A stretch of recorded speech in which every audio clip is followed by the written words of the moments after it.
Hello and welcome back to another Talk episode. I'm your host Teddy, and today I'm being joined once again by Hayden. And today we're going to talk about the TMNT, the 2003 Season 2, Episode 22.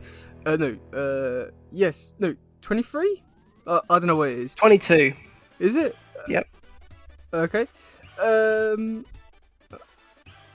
Okay, yeah. 22, Return of Justice Force. What do you think about this episode briefly?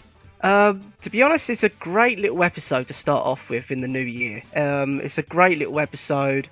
Lots of action-packed, a plot twist that I wasn't expecting, but overall, a great little episode to start off the new year.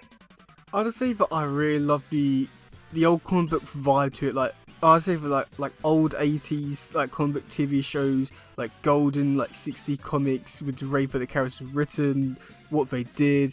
It just really spoke to just like classic comics that have really outdated really poorly, but it has that like certain charm to it, which was just fun to read, like, well, not read, but like watch. It's just like one of those ones where you just have like a big smile just because like see the characters have like so much fun like living out their fantasies, and it's also like one of those kind of like things where just like you're almost like living like the episode like through Mikey as if you're meeting the turtles. It's just like one of those kind of things which you just can't explain, but it's just like really just fun to watch. Okay, so for the beginning bit, which I don't know if he was expecting this, but Mikey was just reading the comic and doing a variety of different voices. What do you think about that bit there? To be honest, at first, I didn't realise it was Mikey doing those voices. I thought they were like completely different voice actors. But then, of course, when it pans out and he's reading the comic, I'm thinking, oh my gosh, that's Mikey doing all those voices. Which is pretty cool, because it just shows how talented his voice actor is for Mikey, and how we can manipulate his voice to do all these other voices. But I thought it was really cool, because we get to see Mikey's like passion. He loves his comics. He absolutely adores his comics. He's engrossed in them constantly, and it was just really cool to see how in depth he goes with these little comics, which I thought was pretty cool. Yeah, I mean, I'll just say like it like really reminds me of like what I do with the comic stuff. Oh yeah, absolutely. I can definitely see Mikey. I can definitely see you as Mikey in this situation. Like, is that a good thing or a bad thing? Well, I'd say that's a good thing. Like, you like your comics, he likes his comics. Like, well, not. Hopefully, you're not as crazy as him, like trying to call up every guy. You know. Oh, not actually, yet. You know, well, not yet at least. Give it time. But, yeah, I mean, I'll just say like I really enjoy because just like what you're saying with Mikey with the voice actor and how it's sort of his range. I mean, the thing which I was quite surprised at with that bit was the fact that it was able to do it as if he was actually doing it, as if the character was actually saying it, and not like just trying to do like a variety of different voices that are coming out like one person. I'm surprised that it does sound like Mikey is actually doing it, which I think is like more the like surprising part, because I know that he's like a talented actor and he's able to do like so many different voices in the show, which I feel like some of them would like I don't know. I feel like some of them we like probably haven't even found out yet. But like he's like quite talented. But like the fact that he's able to do it as if like the actual character's doing it, I'd say that is like very impressive.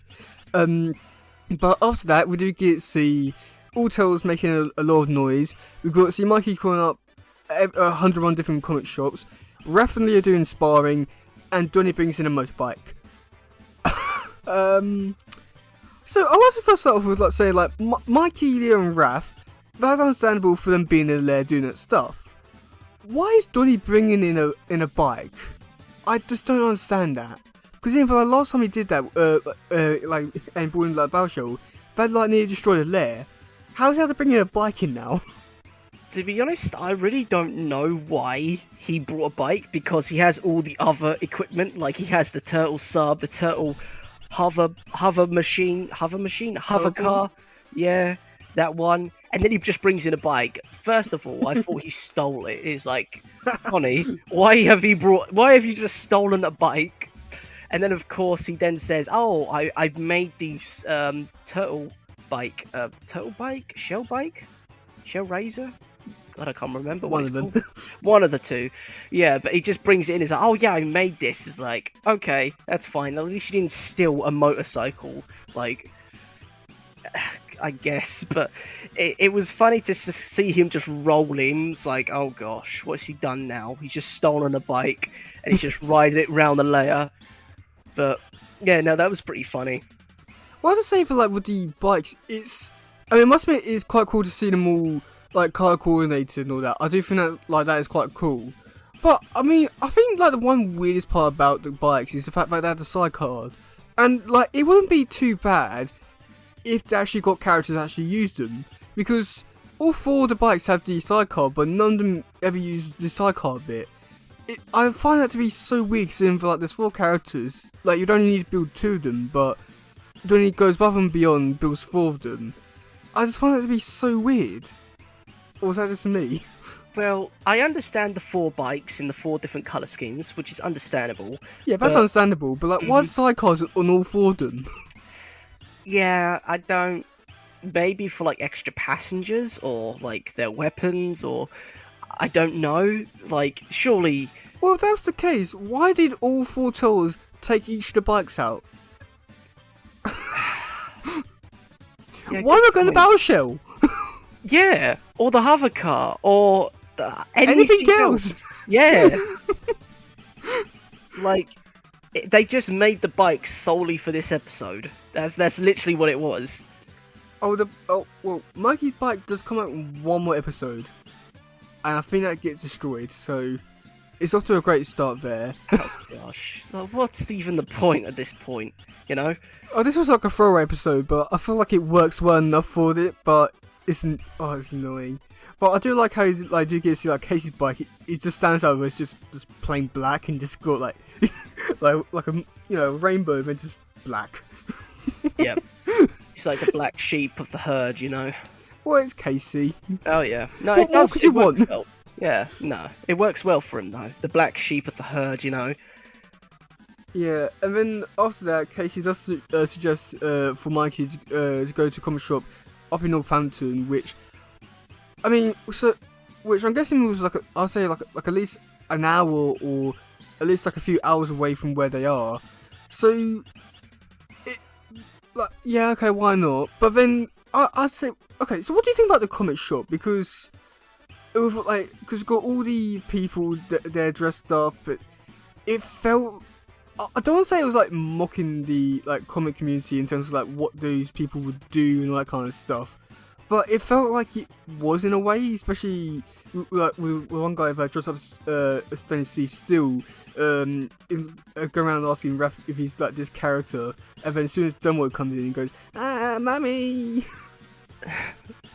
Yeah, no, yeah, that is a bit weird, but I just got to say this real quick. How were they not spotted in daylight, you know?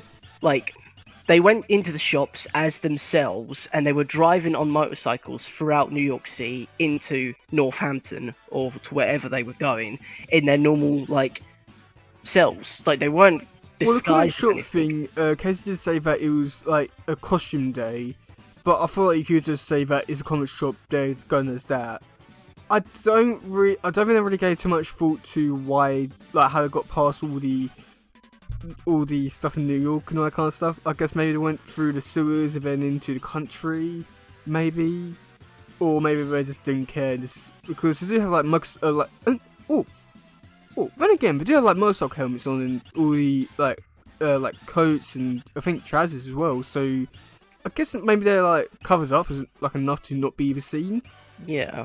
Like a motorcycle sort of suit, you know? Yeah. Like padded armour and all that. Like, that could have been.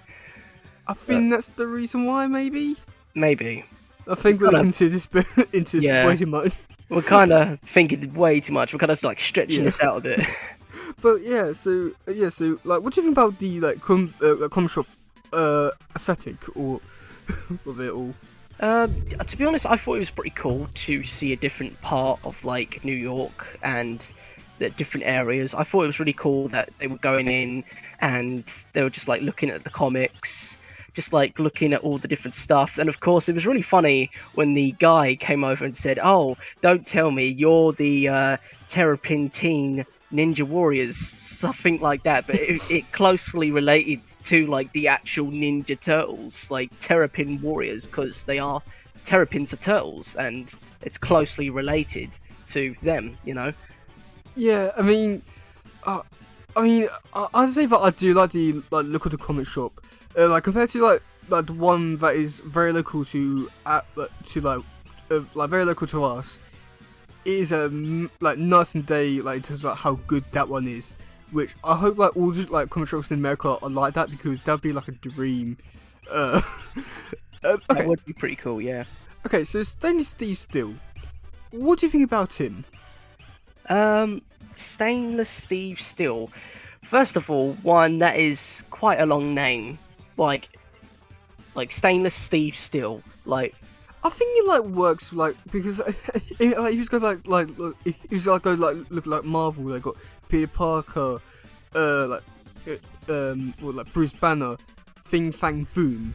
Like I feel like it works within like what they're trying to do, just like go for every comic trope they could. yeah. But overall, I think he was a pretty cool guy. Like, he owns his own comic store, and to be honest, I could see a bit of him in like some others as well. To be honest, I really thought the other superhero was going to come in as well as part of the Justice Force, but of course he wasn't. Do you know who I'm talking about? I can't remember his name. Silver Sentry. That's the one, Silver Sentry. I thought he was going to be in the Justice Force, but he does. Okay, so Silver Sentry. He does become part of Justice Force, but he becomes like the new generation.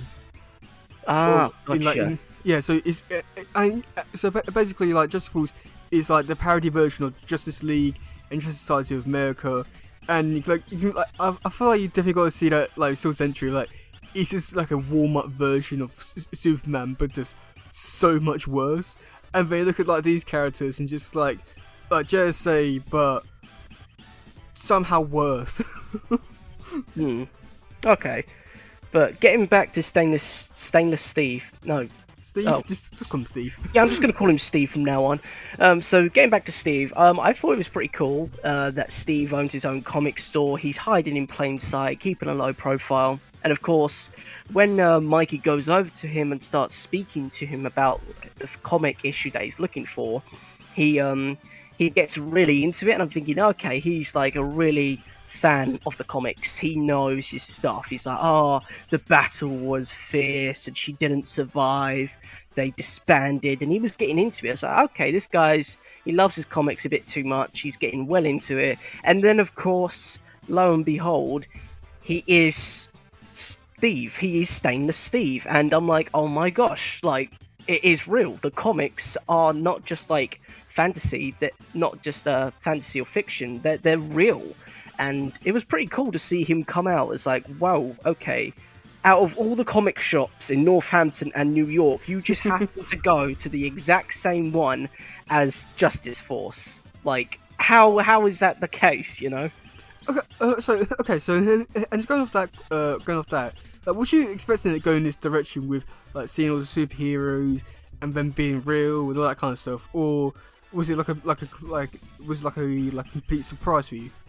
To be honest, it was a bit of a surprise because I wasn't expecting it to see the Justice Force in this sort of way. I thought they were going to be like out on patrol during the night with the Turtles, and the Turtles would just bump into them when there was a crime or an accident or an incident happening, and the Justice Force swoops in to save the day. That's what I thought it was going to turn out to be. I wasn't thinking that they were just going to hide out in this comic store in Northampton and then just, well, surprise, we're the Justice Force like 40 years later, you know. It was quite a surprise, you know.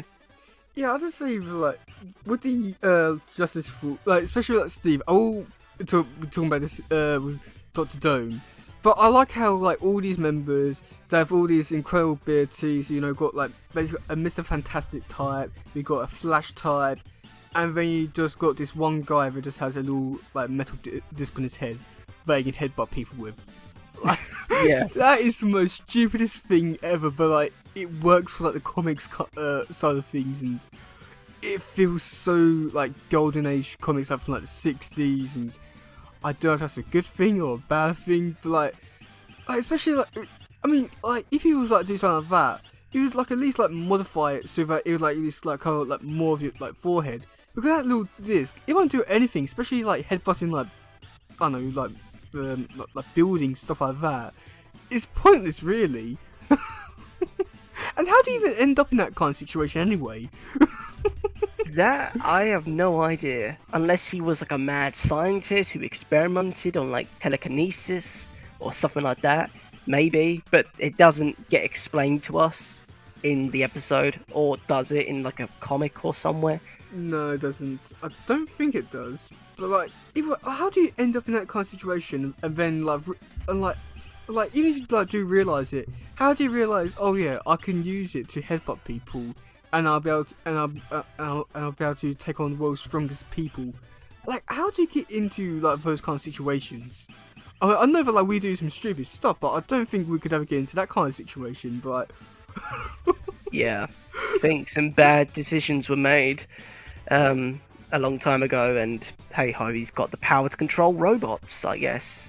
No, he doesn't have control like power to control robot. He's one that headbutts the robots and all that kind of stuff. Oh yes, sorry, I thought we were talking about the other guy, Stainless Steve. Yeah, but yet. yeah, no.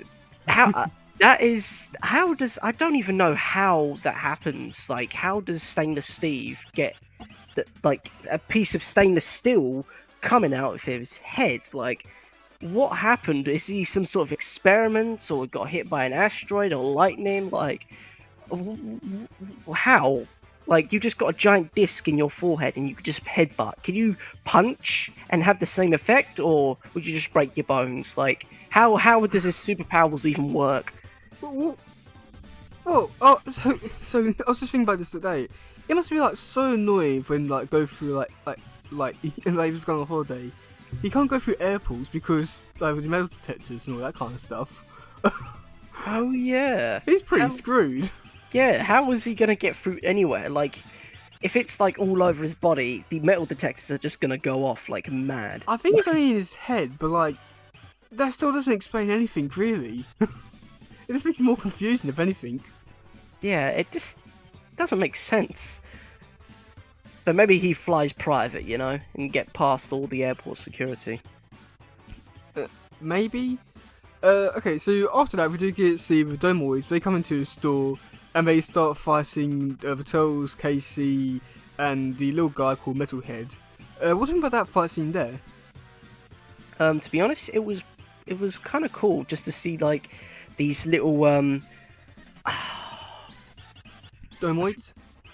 Yeah, Domoids come in. They reminded me of Baxter Stockman's little robots in the first episode that we saw.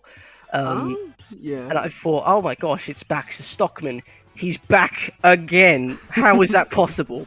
But yeah, no, it wasn't. He survived worse. Yeah, to be honest, he is. I don't know how he's still alive at this point. Like, surely he can't be. He's basically Jesus at this point. He keeps coming back.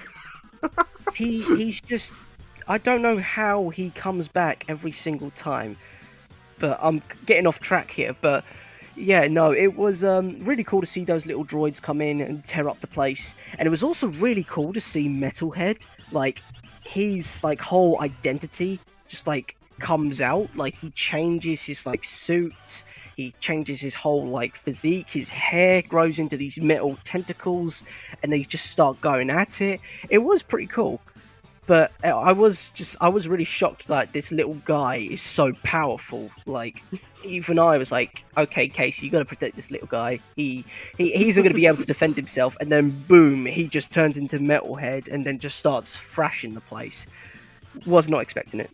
I have to say, like this was just like a nice, fun fight scene to get us like in the mood for like what we were like going to expect for this episode with all the fun comic book stuff, because like just go like Mikey just throws out like Steve and he just comes down and just headbutts it like all dramatic like, and Metalhead was like cool with metal ability.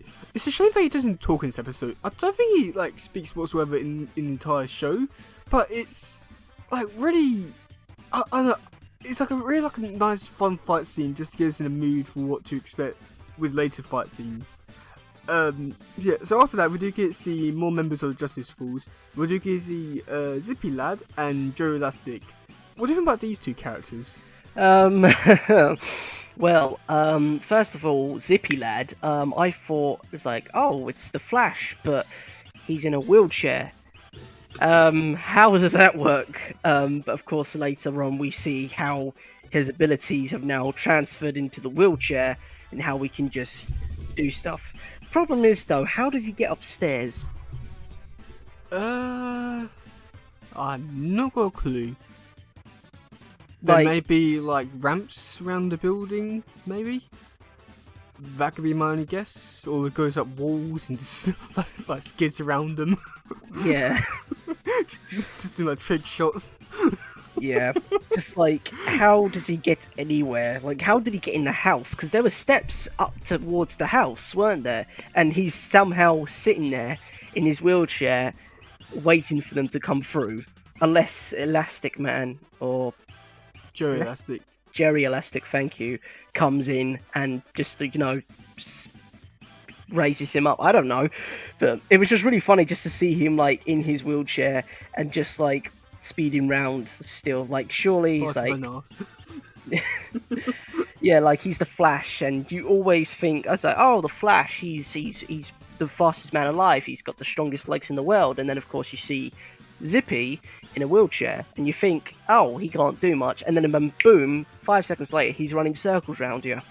So it was kind of like a bit of deception going on there, but I thought it was really cool just to show, like, oh look, his powers, his powers don't define him, sort of thing. Like, he defines himself, you know. He's a person that doesn't back down, sort of thing. Yeah, I mean, I'll say that. I think having seen him in his prime, I feel like I would have enjoyed his character a lot. But like seeing him now in this like sad state of like a show of like what he used to be, is sort of like sad, but it's still quite fun. I want to see a little bit more of him. He has like a nice personality, which I want to see a little bit more because he seemed like the most like I say like the only person in there that actually could be enjoyable to watch. What do you think about Joey Elastic? Joey Elastic, to be honest, I don't really have too much to say. Like, at first, he's the sort of guy that Mr. Fantastic would be. Like, he definitely shows a lot of Mr. Fantastic in him, but because he's now quite old, he doesn't have, like, the same sort of stretching capabilities as he once did. To be honest, he's not my favourite character in this episode because he doesn't... I don't want to... He's just there. He's just there. Yeah, I don't want to speak badly of it, but he's just there, you know? There's not too many characters to like give anyone like a proper like good time to shine. Yeah, basically. Yeah, I mean, he was alright. There's not really too much I can really say about him. But we do get to see a very cool fight scene with Domoids coming into the house, and we've got to see Turtles fighting on the roof. We've got to see all the Justice Force members fighting in their own ways. Oh boy, what do you think about this fight scene? Well, seeing the Justice Force and the Turtles fight on top of Stainless Steve's house with the Domoids, I think that was pretty cool. Just seeing like the Domoids just swarm the house and the Turtles just fighting off. It was a pretty cool fight scene, and just seeing everyone go at it, seeing Stainless Steve just headbutt the Domoids just like down the stairs. It was pretty funny. He's just headbutting everything. Like, that's just his superpower. He just headbutts them and just whacks them and thrashes them all over the place. And of course, it was pretty funny as well to see all the Domoids take away Zippy and Jerry. Just like, he just takes Zippy, like Zippy's defenseless at this point. Like, they just lift him up in his wheelchair and they just fly off with him. Like, poor Zippy, he's got like, he's in his wheelchair. Oh my god.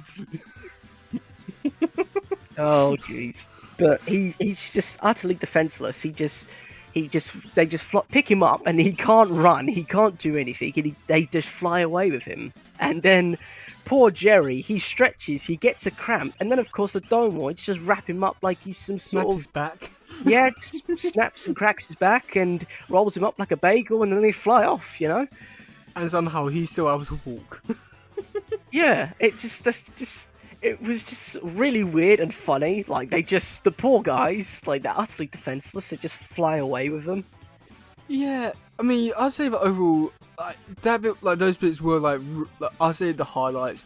But like seeing the turtles just jump around on the build on like the rooftop, fighting them, it was just so fun to see just them doing like something quite like I won't say overly different, but like I'd say like with like different like characters and also like different like locations, and also this fight was like also in the daytime, which I think was like one of the first fight scenes we got to see in the daytime, which is like really cool and nice to see compared to like everything else, which is just like even the dark sewers or the rooftops at night.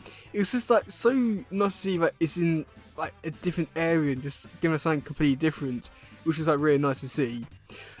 So after that, we do get to see them all go over to the Domoid base, and then this is where I say things got really crazy and chaotic within seconds, because when they got into the base, we got to see Dr. Dome. What do you think about Dr. Dome? First of all, Doctor Dome. When I first saw him, my first impressions of Doctor Dome was that he was like sort of like the Charles Xavier of the group. He was very much the power of telekinesis and an intelligent man. He was a very much sort of like scientist sort of guy. And I thought that was pretty cool because it's like you said before, the Justice Force is heavily inspired by like the X-Men, isn't it? It's like every superhero from like the 80s, 70s. Mm-hmm. Yeah, so it's like very much inspired by like the X-Men, Fantastic Four, and the like DC, very much heavily comic orientated. So it was pretty cool to see that as well. In addition to his like abilities, although we don't see it at first. Then, of course, we see his true powers with his telekinesis abilities. I thought he was a pretty cool character, but because of his like age and all that, his powers are limited. And like you said before, I would have liked to see them when in their prime, in their youth, fighting with all their powers at like 100%. Yeah. I mean, overall, Dr. Dome, he's an okay character. He's just like, this is like his only appearance in the show, so there's not really too much you can really say about his character other than he's just there. Really, he does his job and he does it all right. I mean, but like as we were saying before, like Steve, how does he get into a situation like this with his appearance? How does he take off his like top of his head and put like a full secretary board on there and all that kind of stuff? Like, and even like with Manda, how does she go on to do something like this? I know it's not genetics, but why? Or like, how do they get into a situation like this? It's like this even possible? To be honest, in real life, no. I don't think there's such technologies that allow this thing to happen. And of course, now that we're talking about Amanda, I know we're jumping the gun here. I know there's some other stuff that we need to talk about, but Amanda is a bit weird. Like, it's very weird. But I wanna talk about some other stuff first before we get into like the whole plot twist. Okay. Okay. So, I'm not like really too sure how to really go about it, just because a lot of stuff like really happens too fast to really like to really give like an opinion on it, because even though like got to see everyone like got to try and fight like Dr. Dome, there's not really too much there. So Amanda comes out and they. Okay, so let's talk about the final battle bit between the Justice Force and Turtles fighting Amanda. I think that's the only last bit we can really talk about before the plot twist. What do you think about that little bit there? To be honest, it was quite cool just to see like the Justice Force reveal themselves fully. Like all of them are there, and of course, Dr. Dome believes that Stainless Steve was the one responsible for the kidnapping and the cryostasis of all of them. Like he thinks he's the one responsible because of their previous affair and love for Veronica, and they just tear themselves apart, and it was quite a cool little plot twist to say, oh my gosh, they had some sort of love affair with Veronica, and they could never understand why, and they have this some sort of unfound hatred towards one another because they both love the same woman. And it was kind of getting like, oh, this is getting interesting now. It's like two people love the same woman, and there's a bit of this rivalry going on, and of course it's going back and forth, and of course I really did think it was Dr. Dome who was doing it, because he was the one that controls the drones, and of course it was in his own fortress. But then of course I then picked up on the fact that their domes were red and his domes was blue, and I can definitely tell that he wasn't in control. Like, before he said I wasn't in control because of their different colors. Like, surely it would be the same because of his telekinesis powers. But of course later then we go on to find that Amanda is also now controlling them. Like, Amanda has complete control over these domoids and is now pulling the strings. Yeah, I'd say like it was like really nice to see like Mikey's whole comic book like knowledge come through, you know, how to beat all the domoids with using current knowledge from like issue 57 of the Justice Force thing to take down the domoids through like spinning up the Amanda thing. I enjoyed this fight scene, but I felt like this one went by too fast to really give all the characters enough time to really shine and actually make it like full impactful. It just felt like he was just going by too fast, but I enjoyed it. But I wish for like this episode was longer so that we could give like moments like this one the time it needs to make scenes like I'd say like character motivations and all that kind of stuff more impactful. But I'd say that overall it did what it has to do and did it well. But the Amanda twist, oh boy. What you expecting it with her being revealed to be Dr. Dome's daughter, and basically her mother having an affair with Stone Steve Steele with Dr. Dome? That was not what I was expecting. Not at all. That was the major plot twist that we had there. Like, the secret's out. Like, when Amanda comes out and says, "Daddy," well, father. I don't want to start saying. So that just sounds weird. How, I don't know. Maybe it's just me. But when Amanda comes out to say, "Oh look, I'm your daughter," like proper Luke Skywalker, Darth Vader sort of style, like, I am your daughter, and everyone's like, what? How is that even possible? It's like, oh, I secretly have a daughter all this time, you know, and it was like a massive shock. And to be honest, I was shocked as well. I wasn't expecting Dr. Dome to have a daughter with Veronica, and of course, now knowing that Stainless Steve had a affair with Veronica whilst Veronica was seeing Dr. Dome, it just like, it's a proper like rom-com sort of love affair sort of thing, you know. And it was just crazy to see that, oh my gosh, this is a massive plot twist. Like, he has a daughter, Stainless Steve loved her, and it was just all unveiling at the seams, you know, and it was just a massive twist to the whole situation. Yeah, let's say like the soap opera kind of thing with it, with all the characters are in love with one another, and then plot twist that they're a kid, and it felt like a classic like UK soap. I want to say Coronation Street or something along those kind of lines, where it felt like it was something like that, not superheroes, which I can't tell if better or worse. But I mean, I want to be more invested in this story, but I feel like because like most of this episode, like most of it just went by way too fast, I can't really get that emotionally invested into the story as much as I would like to. But I think I had to have more time to deal with all of it. I feel like this could have been like a lot of, oh my god, I can't believe that happened. But most of the characters we only see, like, this is the first time I'm seeing these characters, so it's hard to be like really invested. I feel like had these characters been in more episodes, or you know, like full story arcs or anything along those kind of lines, I feel like I would have been more invested. But I just found it a bit hard to be invested with something which I hadn't really seen all too much. And yeah, so after that, for the ending bit, surprisingly we got there decently fast. Just Steve still gives Mikey a Justice Force communicator, and he rides off into the sunset. and somehow it becomes a comic book. So their existence is public to the world now.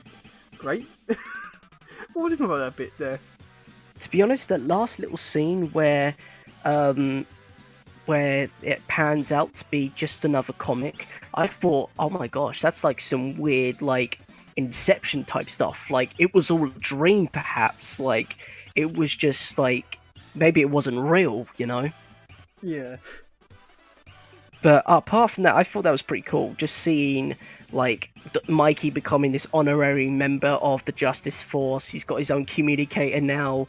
And just seeing him being happy because he's like, oh wow, I'm now a real superhero. Even though he already was, but he didn't know it.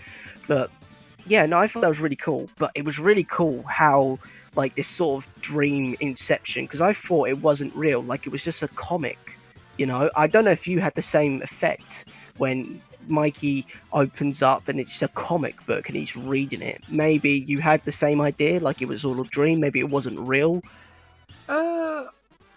No, I don't really think that. I mean, I found like the effect to be like really cool, but if this comic's gone worldwide, then the whole world knows about their like existence. And if it's not, it's only for Mikey, then that's cool. But if it did go worldwide, then how would Mark Spencer react to all this? Good point. Like, he's just one day reading the paper, and he sees this comic, and he's like, oh, what's this? And then he just sees the turtles in it. It's like, turtles! It, like, proper rage on them, you know? Yeah. I can just see it now. Like, he's sitting in the lair. He's reading through his mail. He's reading through the newspapers. A comic lands on his desk, and then he's looking through it, and it's the turtles themselves. And he's just like, "Boys, get in now." He's proper shit, like, here we go again. yeah, it's like proper disciplining them. It's like, what the hell are you doing in this human comic? I told you, keep to the shadows. And what do? You get yourself in a comic. Now everyone knows. Pack your things. We're moving else. Yeah, there's. It's if it does go worldwide, then I think it would be interesting to see Spencer's reaction. But if it's not, then I think it's pretty cool for Mikey. Yeah, like so. Yeah, so like, what do you think about the episode overall? Overall, I thought this was a really nice episode to get things started off again in the new year. Like, I wasn't expecting it, but it was a really nice little welcome just to get back into things, you know. Yeah, it was like a nice like. I want to say that like this feels like a guilty pleasure kind of episode where like even though this is a really terrible episode, but like the fact that like with all the like the classic like superheroes and comic stuff, it just felt like it was just a cheesy episode just to go back to all that like really awful stuff, but like it works a little bit too well, which I don't know, that's a good thing or a bad thing. But yeah, so you don't hear some trivia for this episode. Let's hear it.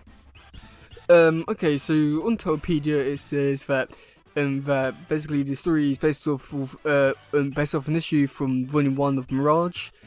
This is the second episode. This is the second time in the series where superheroes appear. The scene where the Turtles and Casey Jones smash windshield of Dome that protect Dome is the same where Amanda in Mirage Comics, with zero strength, kicks her windshield. Okay, that made some sort of sense. But I'm surprised they did not go into detail about like saying, oh yeah, like all these characters are, you know, like a parody of this character. I'm surprised they didn't put that in. But then again, they haven't really given much like good trivia stuff, so I don't really know why I'm hoping for more. Okay, so for the cast, and surprisingly, they actually got it correct with like the major characters and minor characters. So for minor characters, they got Splinter voiced by Darren Dunstan and Bassing Bernice.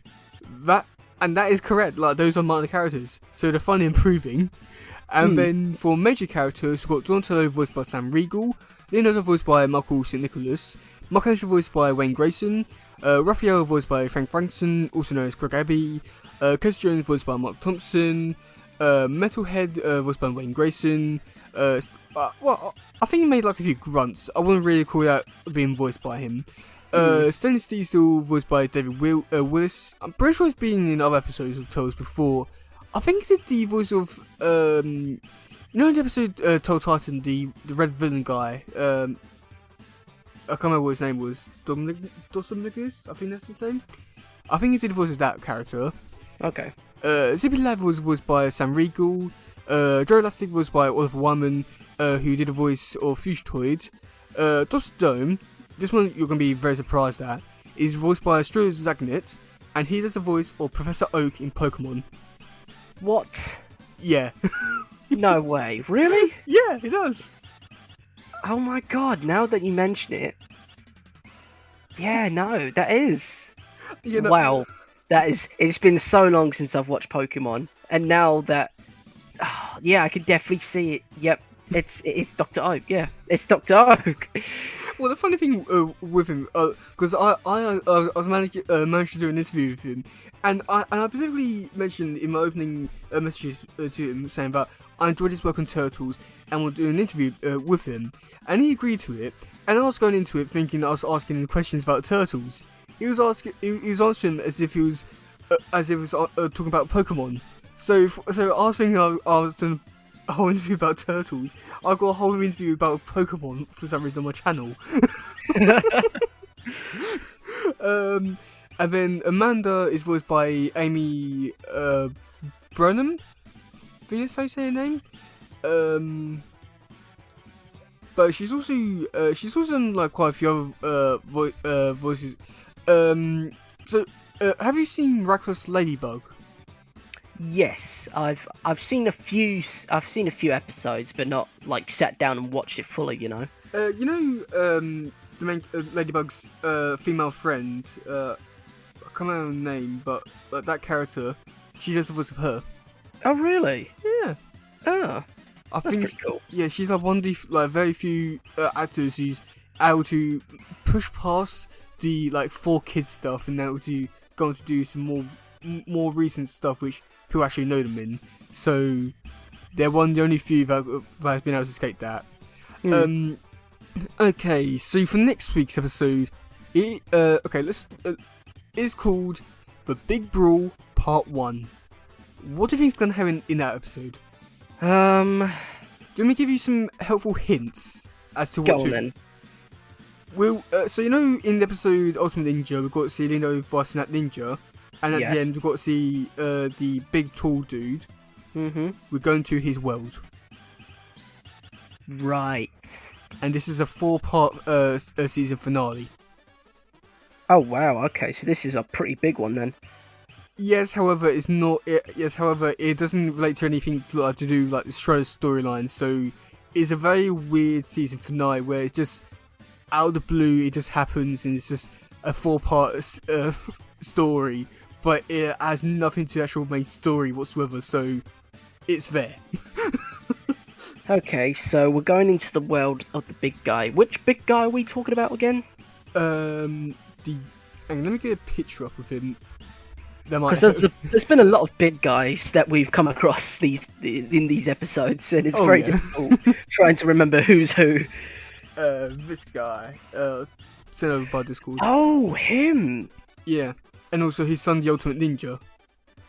Okay, so we're going into like the whole different dimension sort of thing. So and this world is like in between universes. It's sort of like the hub like for the multiverse. Oh wow, okay, so this is quite a significant thing. You'd think that, but it doesn't really play too much of a role in Tales whatsoever. Really? Yeah, it surprisingly doesn't. You'd think to be like the multiverse sort of thing, it would be like pretty significant.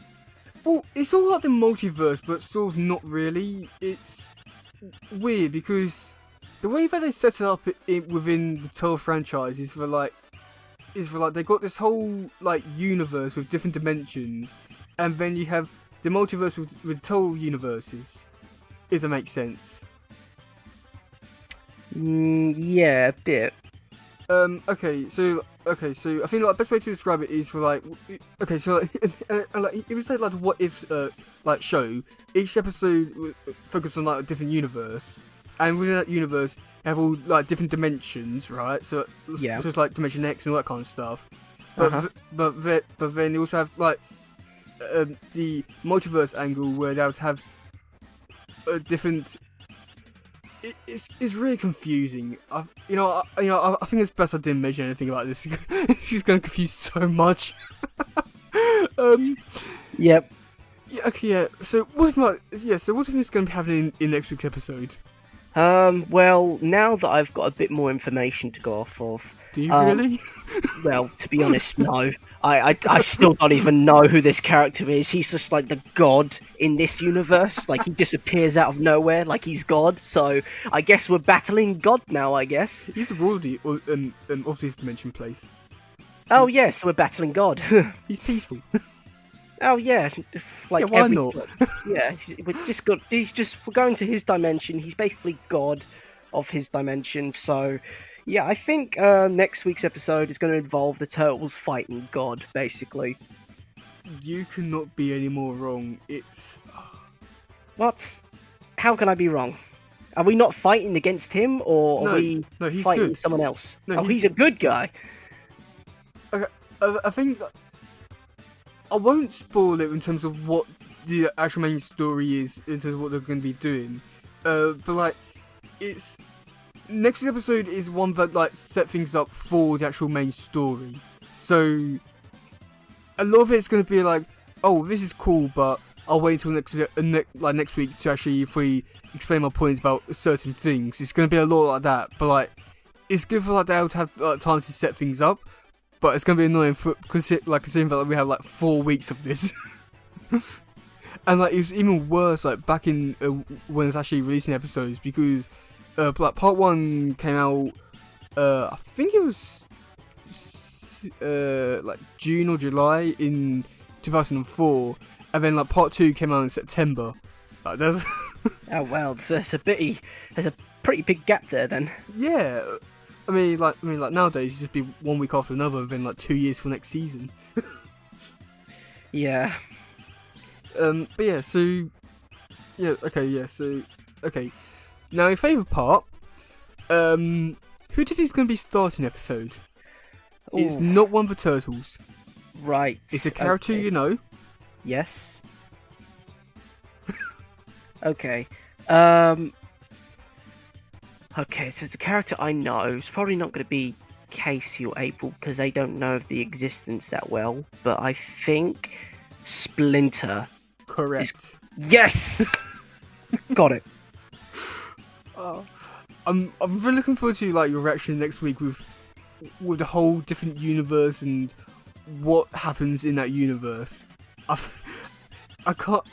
really wish this was like this was like a reaction series, because I really want to see your reaction to because like this is going like beyond Dimension X in terms of like craziness of different worlds, dimensions.